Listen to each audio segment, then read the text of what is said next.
ओम नमः शिवाय। ओम नमो भगवते वासुदेवाय नमः। आप सभी को अपने YouTube चैनल में स्वागत है। भगवान श्री हरि विष्णु का ध्यान करके आज की पावन कथा का प्रारंभ करते हैं। भीष्म जी ने कहा, हे ब्राह्मण, अब मैं तीर्थों का अद्भुत महात्म सुनना चाहता हूँ, जिसे सुनकर मनुष्य संसार बंधन से मुक्त हो जाता है। आप कृपा करके विस्तार के साथ उसका वर्णन करो। पुलस्त जी बोले कि हे राजन, ऐसे अनेकों पावन तीर्थ हैं जिनका नाम लेने मात्र से ही बड़े बड़े पातकों का नाश हो जाता है। तीर्थों का दर्शन करना, उससे स्नान करना, वहां जाकर बार बार डुबकी लगाना तथा समस्त तीर्थों का स्मरण करना, यह मनोवांछित फल को देने वाले होते हैं। हे भीष्म, पर्वत, नदियाँ, क्षेत्र, आश्रम और मानस आदि सरोवर सभी तीर्थ कहे गए हैं। इनमें तीर्थ यात्रा के उद्देश्य से जाने वाले पुरुष को पग पग पर अश्वमेध आदि यज्ञों का फल होता है, इसमें तनिक भी संदेह नहीं है। भीष्म जी ने पूछा, हे द्विज श्रेष्ठ, मैं आपसे भगवान श्री विष्णु का चरित्र सुनना चाहता हूँ। सर्व समर्थ एवं सर्वव्यापक श्री विष्णु जी ने यज्ञ पर्वत पर जाकर वहाँ अपने चरण रख कर किस दानव का दमन किया था। हे महामुनि, यह सारी बातें मुझे बतलाइए। पुलस्त जी बोले कि हे वत्स, तुमने बड़ी उत्तम बात पूछी है। एकाग्र चित्र होकर सुनो। प्राचीन सतयुग की बात है। बलिष्ठ दानव ने समुचे स्वर्ग का अधिकार जमा लिया था। इंद्र सहित संपूर्ण देवताओं को जीतकर उनसे त्रिभुवन का राज्य छीन लिया था। उनमें वासकली नाम का जो दानव था, वह बहुत बलवान था, सबसे बड़ा बलवान था। उसने समस्त दानवों को यज्ञ का भोक्ता बना दिया। इससे इंद्र को बड़ा दुख हुआ। वे अपनी जीवन से निराश हो चले। उन्होंने सोचा कि ब्रह्मा जी के वरदान से दानवराज बाष्कली मेरे तथा संपूर्ण देवताओं के लिए युद्ध में तो अभज्ञ हो गया है, अतः मैं ब्रह्मलोक चलकर ब्रह्मा जी की शरण लूँगा, क्योंकि उनके सिवा और कोई मुझे सहारा नहीं देने वाला है। ऐसा विचार कर देवराज इंद्र संपूर्ण देवताओं को साथ लेकर तुरंत उस स्थान पर गए जहाँ भगवान ब्रह्मा जी विराजमान थे, और वहाँ जाकर इंद्र बोले, हे देव, क्या आप हमारी दशा नहीं जानते? अब हमारा जीवन कैसे रहेगा? हे प्रभु, आपके वरदान से दैत्यों ने हमारा सर्वस्व छीन लिया। मैं दुरात्मा बाष्कली की समस्त करतूतें आपको पहले ही बता चुका हूँ। पितामह, आप ही हमारे पिता हैं। हमारी रक्षा के लिए सीधी कोई उपाय कीजिए। संसार से वेद पाठ और यज्ञ यागा आदि सब उठ गए। उत्सव और मंगल की बातें की जाती रही। सबने अध्ययन करना छोड़ दिया है। दंड नीति भी उठा दी गई है। अब इन सब कारणों से संसार के जो प्राणी हैं किस तरह सांस मात्र ले रहे हैं। जगत पीड़ाग्रस्त हो तथा यही अब और भी कष्टतर दशा को पहुंच गया है। इतने समय में हम लोगों को बड़ी ग्लानि उठानी पड़ी है। ब्रह्मा जी ने कहा, हे देवराज, मैं जानता हूँ बाष्कली बड़ा नीच है और वरदान पाकर घमंड से भर गया है। यद्यपि तुम लोगों के लिए यह अजय है, तथापि मैं समझता हूँ कि भगवान श्री हरि विष्णु उसे अवश्य ठीक कर देंगे। पुलस्त जी कहते हैं कि उस समय ब्रह्मा जी समाधि में स्थिर हो गए। उनके चिंतन करने पर ध्यान से चतुर भगवान श्री विष्णु थोड़े ही समय में सबके देखते देखते वहां आ पहुँचे। भगवान श्री विष्णु बोले, ब्राह्मण, इस ध्यान को छोड़ो। जिसके लिए तुम ध्यान करते हो वही मैं साक्षात तुम्हारे पास आया हूँ। ब्रह्मा जी ने कहा, स्वामी ने यहाँ आकर मुझे दर्शन दिया, यह बहुत बड़ी कृपा हुई। जगत के लिए जगदीश्वर को जितनी चिंता है उतनी ही और किसको हो सकती है। मेरी उत्पत्ति भी आपके जगत के लिए ही की थी और जगत की यह दशा है, अतः उसके लिए भगवान का यह शुभ आगमन वास्तव में कोई आश्चर्य की बात नहीं है। हे प्रभु, विश्व के पालन का कार्य आपके ही अधीन है। इस इंद्र का राज बाष्कली ने छीन लिया है, चराचर प्राणियों के सहित त्रिलोकी को अपने अधिकार में कर लिया है। हे केशव, अब आप ही सलाह देकर अपने इस सेवक की सहायता कीजिए। ब्रह्मा जी की इस बातें सुनकर भगवान श्री वासुदेव जी ने कहा, ब्राह्मण, तुम्हारे वरदान से यह दानव इस समय अवध्य है, तथापि इसे बुद्धि के द्वारा बंधन में डालकर परास्त किया जा सकता है। मैं दानव का विनाश करने के लिए वामन रूप धारण करूंगा। यह इंद्र मेरे साथ बाष्कली के घर चले और वहां पहुंचकर मेरे लिए इस प्रकार वर की याचना करे, राजन, इस बौने ब्राह्मण के लिए 3 पग भूमि का दान कीजिए। हे महाभाग, इसके लिए मैं आपसे याचना करता हूँ। ऐसा कहने पर वह दानवराज अपने प्राण तक दे सकता है। पितामह उस दानव का दान स्वीकार करके पहले उसे राज से वंचित करूंगा, फिर उसे बांधकर पाताल का निवासी बना दूंगा। यूँ कहकर भगवान श्री विष्णु अंतर्धान हो गए। तदंतर कार्य साधन के अनुकूल समय आने पर संपूर्ण प्राणी पर दया करने वाले देवाधिदेव भगवान ने देवताओं का हित करने के लिए अतिथि का पुत्र होने का विचार किया। भगवान ने जिस दिन गर्भ में प्रवेश किया उस दिन स्वच्छ वायु बहने लगी। संपूर्ण प्राणी बिना किसी उपद्रव के अपने अपने इच्छित पदार्थ प्राप्त करने लगे। वृक्षों से फूलों की वर्षा होने लगी, समस्त दिशाएं निर्मल हो गई तथा सभी मनुष्य सत्यपरायण हो गए।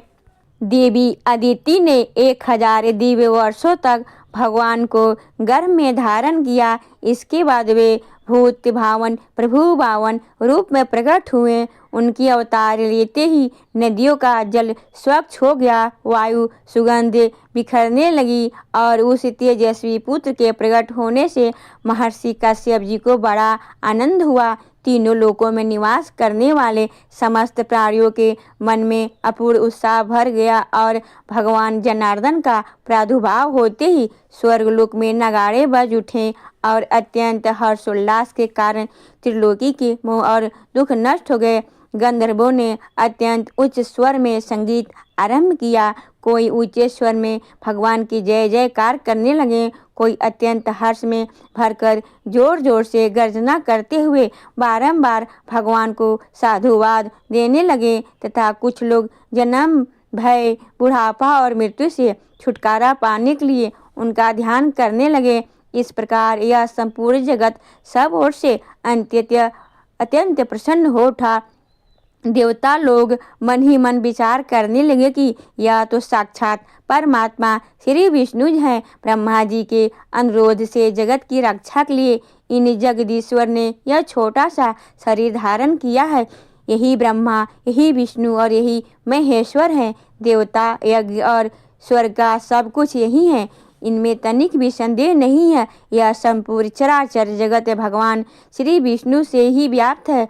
यह ऐसे होते हुए भी पृथक पृथक शरीर धारण करके ब्रह्मा के नाम से विख्यात हैं। जिस प्रकार बहुत से रंग वाली वस्तुओं का सानिध्य होने पर स्वफटिक मणि विचित्र सी प्रतीत होने लगती है, उसी प्रकार मायामय गुणों के सरसर से स्वभू परमात्मा की नाना रूपों से प्रतीति होती है। जैसे एक ही गारहपत्य अग्नि, दक्षिणा अग्नि तथा आवा अग्नि, अग्नि आदि भिन्न भिन्न संज्ञाओं को प्राप्त होती है, उसी प्रकार यह एक ही विष्णु, ब्रह्मा आदि अनेक नामों में और रूपों में उपलब्ध होते हैं। यह भगवान सब तरह से देवताओं का कार्य सिद्ध करेंगे। शुद्ध चित्त वाले देवगण जब इस प्रकार सोच रहे थे, उसी समय भगवान वामन इंद्र के साथ बाष्कली के घर आए। उन्होंने दूर से ही वासकली की नगरों को देखा तो परकोटे से घिरी हुई इस प्रकार के रथों सजे हुए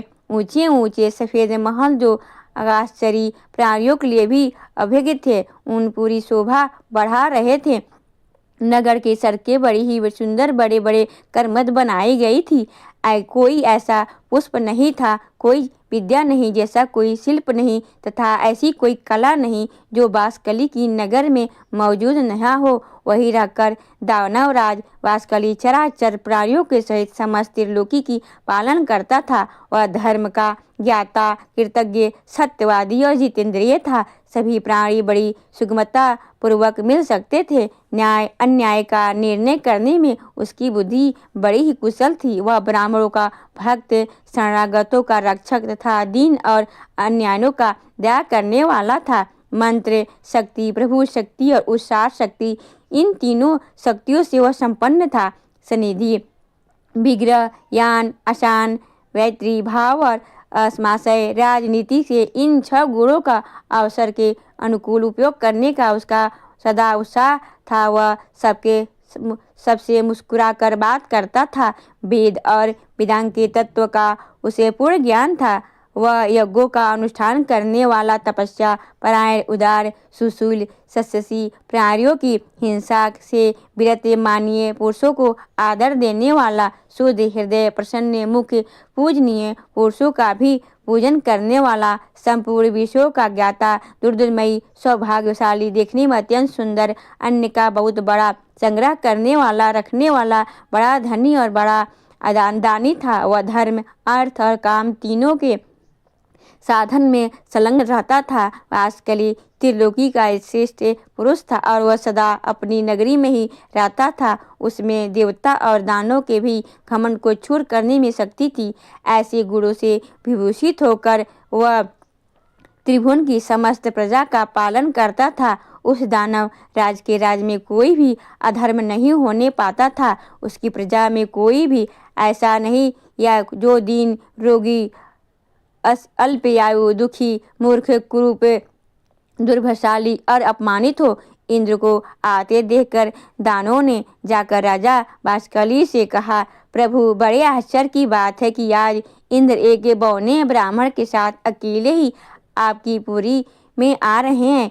इस समय हमारे लिए जो कर्तव्य हो उसे सिद्ध बताइए। उनकी बात सुनकर वासकली ने कहा, दानव, इस नगर में देवराज को आदर के साथ लेकर आना चाहिए।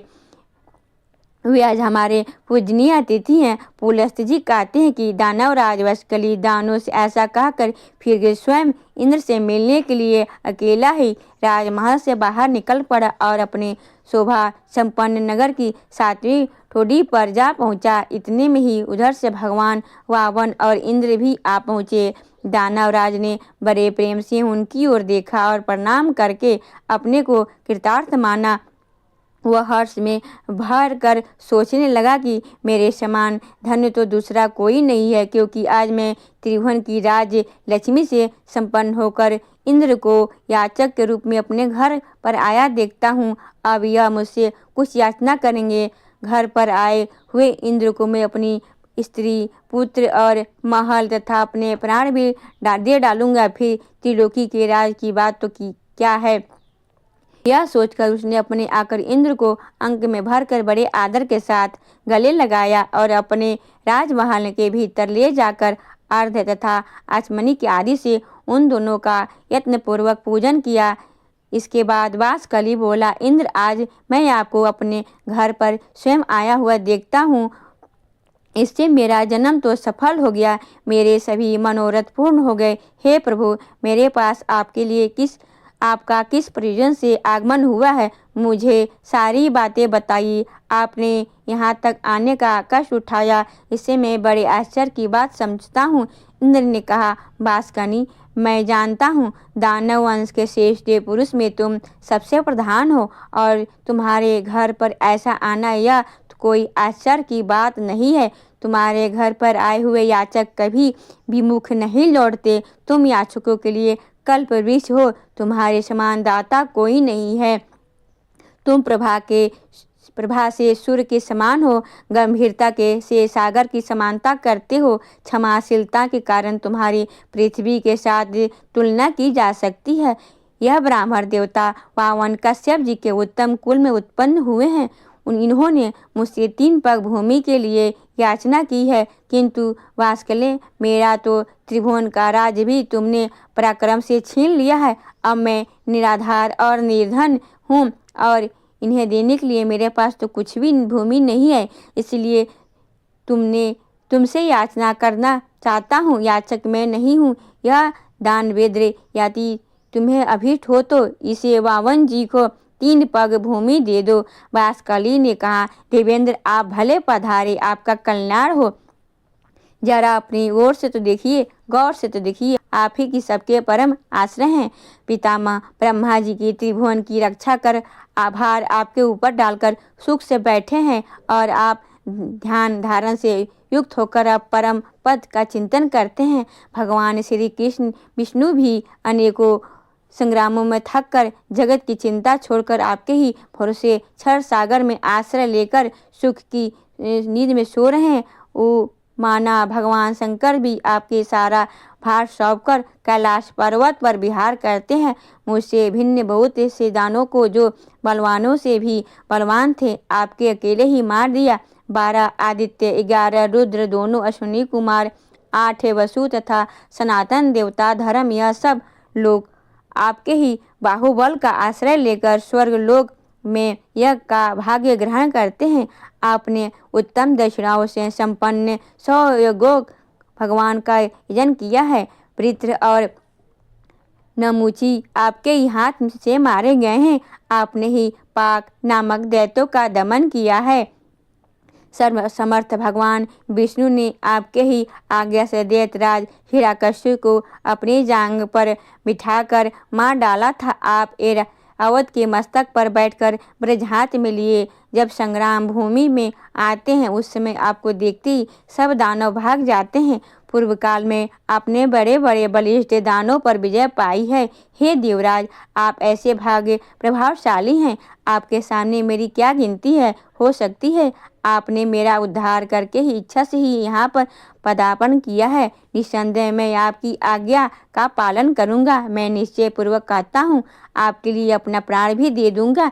हे देवेश्वर, आपने मुझसे जितनी भी भूमि की बात क्यों कही, या स्त्री पुत्र गवे तथा और जो भी कुछ धन है मेरे पास है वह सब कुछ एवं त्रिलोकी का सारा राज इन ब्राह्मण देवताओं को दे दीजिए। आप ऐसा करके मुझ पर तथा मेरे पूर्वजों पर कृपा करेंगे, इसमें तनिक भी संशय नहीं है, क्योंकि भावी प्रजा कहेंगी कि पूर्व काल में राजा वात्सकली ने अपने घर पर आए हुए इंद्र को त्रिलोकी का राज दे दिया था। आप ही क्यों, दूसरा भी कोई याचक यदि मेरे पास आए तो वह सदा ही मुझसे अत्यंत प्रिय होगा। आप तो उन सबके मेरे लिए विशेष आदरणीय हैं, अतः आपको कुछ माँ भी लेने से मुझे कोई विचार नहीं करना है। परंतु देवराज, मुझे इस बात को बड़ी लज्जा हो रही है कि इन ब्राह्मण देवता की विशेष प्रार्थना करने पर आप मुझसे 3 पग की ही भूमि मांग रहे हैं। मैं इन्हें अच्छे अच्छे गांव दे दूंगा और आपको स्वर्ग का राज अर्पण कर दूंगा। पावन जी को स्त्री और भूमि दोनों दान दूंगा। आप मुझ पर कृपा करके यह सब स्वीकार करें। पुलस्त जी कहते हैं कि हे राजन, दानवराज वात्सकली के ऐसा कहने पर उसके पुरोहित शुक्राचार्य ने उनसे कहा, महाराज, तुम्हें उचित अनुचित का बिल्कुल ज्ञान नहीं है। किसको कब क्या देना चाहिए इस बात से तुम अभिन्न हो। अतः मंत्रियों के साथ भली भांति विचार करके युक्तायुक्त करके निर्णय करने के पश्चात तुम्हें कोई कार्य करना चाहिए। तुमने इंद्र सहित देवताओं को जीतकर त्रिलोकी का राज्य प्राप्त किया है। अपने वचन को पूरा करते ही तुम बंधन में पड़ जाओगे। हे राजन, यह जो 52 है उन्हें साक्षात भगवान विष्णु ही समझो। इनके लिए तुम्हें कुछ भी नहीं देना चाहिए, क्योंकि उन्होंने ही तो पहले तुम्हारे वंश का उच्छेद कराया है और आगे भी कराएंगे। इन्होंने माया से दानों को परास्त किया है और माया से ही इसमें बौने ब्राह्मण का रूप धारण कर तुम्हें दर्शन दिया है। अतः अब बहुत कहने की आवश्यकता नहीं है, इन्हें कुछ न दो, 3 पग तो बहुत है। मक्खी के पैर के बराबर भी भूमि देना न स्वीकार करो। यदि मेरी बात नहीं मानोगे तो सीधी तुम्हारा नाश हो जाएगा। यह मैं तुम्हें सच्ची बात कह रहा हूँ। तब वास्कली ने कहा कि गुरुदेव, मैंने तो धर्म की इच्छा से इन्हें सब कुछ देने का प्रतिज्ञा कर ली है। प्रतिज्ञा का पालन करना अवश्य चाहिए। यह सत्य पुरुषों का सनातन धर्म है। यदि यह भगवान विष्णु हैं और मुझसे दान लेकर देवताओं को समृद्धिशाली बनाना चाहते हैं, तब तो मेरे समान धन्य दूसरा कोई नहीं होगा। ध्यान प्रयोगी निरंतर ध्यान करते ही रहने पर ही जिनका दर्शन जल्दी नहीं हो पाते, उन्होंने यदि मुझसे दर्शन दिया है, तब तो इन देवेश्वर ने मुझे और भी धन्य बना दिया है। जो लोग हाथ में जल और कुश लेकर दान करते हैं, वे भी मेरे दान से सनातन परमात्मा भगवान विष्णु प्रसन्न हो, इस वचन के कहने पर मोक्ष के भागी होते हैं। इस कार्य को निश्चित रूप से करने के लिए मेरा जो दृढ़ संकल्प है, उनसे तो मैं आपको उपदेश की कारण है। बचपन से आपने एक बार उपदेश दिया था, जिसे मैं अच्छी तरह से अपने हृदय में धारण कर लिया था। वह उपदेश इस प्रकार था, शत्रु भी यदि घर पर आ जाए तो उसके लिए कोई भी वस्तु आदेय नहीं है, उसे भी कुछ भी देने से इनकार नहीं करना चाहिए। हे गुरुदेव, यही सोच मैंने इंद्र के लिए स्वर्ग का राज और बावन जी के लिए अपने प्राण तक दे डालने का निश्चय कर दिया है। आप जिस दान को देने के लिए कुछ भी कष्ट नहीं होता, ऐसा दान तो संसार में सभी लोग देते हैं। यह सुनकर गुरुजी ने लज्जा से अपना मुंह नीचा कर लिया। तब वास्कली ने हंस के कहा, हे देव, आपके मांगने पर मैं सारी पृथ्वी दे सकता हूँ। यदि इन्हें 3 पग ही भूमि देनी है तो बड़ी है, यह मेरे लिए बड़ी लज्जा की बात होगी। इंद्र ने कहा, दानवराज, तुम्हारा कहना सत्य है, किंतु इन ब्राह्मण देवता ने मुझसे 3 ही पग भूमि की याचना की है। इनको इतनी ही भूमि की आवश्यकता है और मैंने भी इन्हीं के लिए तुमसे याचना की है, अतः इन्हें यही वर प्रदान करो। वास्कली ने कहा, देवराज, आप बावन को मेरी ओर से 3 पग भूमि दे दीजिए और आप भी चिरकाल तक वहाँ सुख से आराम से निवास कीजिए। पुलस जी कहते हैं, ऐसा कहकर वास्कली ने हाथ में जल लेकर साक्षात श्री हरि विष्णु पर प्रसन्न हो ऐसा कहते हुए वावन जी ने 3 पग भूमि दे दी। अब दानवराज के दान करते ही श्री हरि ने वावन रूप त्याग दिया और देवताओं को हित करने की इच्छा से संपूर्ण लोगों को नाप लिया। वे यज्ञ पर्वत पर पहुंचकर उत्तर की ओर मुंह करके खड़े हो गए। उस समय दानवलोक भगवान के बाएं चरण के नीचे आ गए। तब जगदीश्वर ने पहला पग सूर्य में रखा और दूसरा त्रिलोक में। फिर अद्भुत कर्म करने वाले भगवान ने तीसरे पग को ब्राह्मण पर आघात किया। उनके अंगूठे से अग्रभाव से लगाकर ब्राह्मण कड़ा फूट उठा, जिससे बहुत सा जल बाहर निकला और उसे ही भगवान श्री विष्णु के चरणों से प्रकट होने वाली वैष्णवी नदी गंगा कहते हैं। गंगा जी अनेकों कारणवश भगवान विष्णु के चरणों से प्रकट हुई हैं। उनके द्वारा चराचर प्राणियों सहित समस्त त्रिलोकों की व्याप्त हैं। तत्पश्चात भगवान श्री वावन ने वास्कली से कहा कि मेरे पग पूर्ण करो। वास्कली ने कहा, भगवान, आपने पूर्व काल में जितनी बड़ी पृथ्वी बनाई थी, उसने मैंने कुछ भी छिपाया नहीं है। पृथ्वी छोटी है और आप महान हैं। मुझसे सृष्टि उत्पन्न करने की शक्ति नहीं है, जिससे कि दूसरी पृथ्वी बनाकर आपके 3 पग पूरा करूं। हे देव, आप जैसे प्रभुत्व की इच्छा शक्ति हो, मनवांछित कार्य करने के समर्थ है। सत्यवादी वास्कली को निरुत्तर भगवान विष्णु बोले, दानवराज, बोलो, मैं तुम्हारी कौन सी इच्छा पूर्ण करूं? तुम्हारा दीवा संकल्प का जल मेरे हाथ में आया है, इसलिए तुम वर पाने के योग्य हो, वरदान के उत्तम पात्र हो। तुम्हें जिस वस्तु की इच्छा हो मांगो, मैं उसे दे दूंगा। वास्कली ने कहा, हे देवेश्वर, मैं आपकी भक्ति चाहता हूँ। मेरी मृत्यु में भी आपके ही हाथ से हो और इससे कि मुझे आपके परधाम श्वेत द्वीप की प्राप्ति हो, जो तपस्वियों के लिए ही दुर्लभ है। पुलस जी कहते हैं, वास्कली के ऐसा कहने पर भगवान श्री विष्णु ने कहा, तुम 1 कल्प तक ठहर रहो। जिस समय 12 रूप धारण करके मैं रसातल में प्रवेश करूंगा, उसी समय तुम्हारा वध करूंगा। तुम इससे तुम मेरे रूप में लीन हो जाओगे। भगवान के ऐसे वचन सुनकर वह दानव उनके सामने से चला गया। भगवान ने उनके त्रिलोकी का राज छीनकर अंतर्धान हो गए। वासकली के पाताल लोक का निवासी होकर सुख पूर्वक रहने लगा। बुद्धिमान इंद्र तीनों लोक को पालन करने वाले लगे। वह जगत गुरु भगवान विष्णु के 52 रूप का वर्णन है। इससे श्री गंगा जी के प्रादुर्भाव की कथा भी आ गई। यह प्रसंग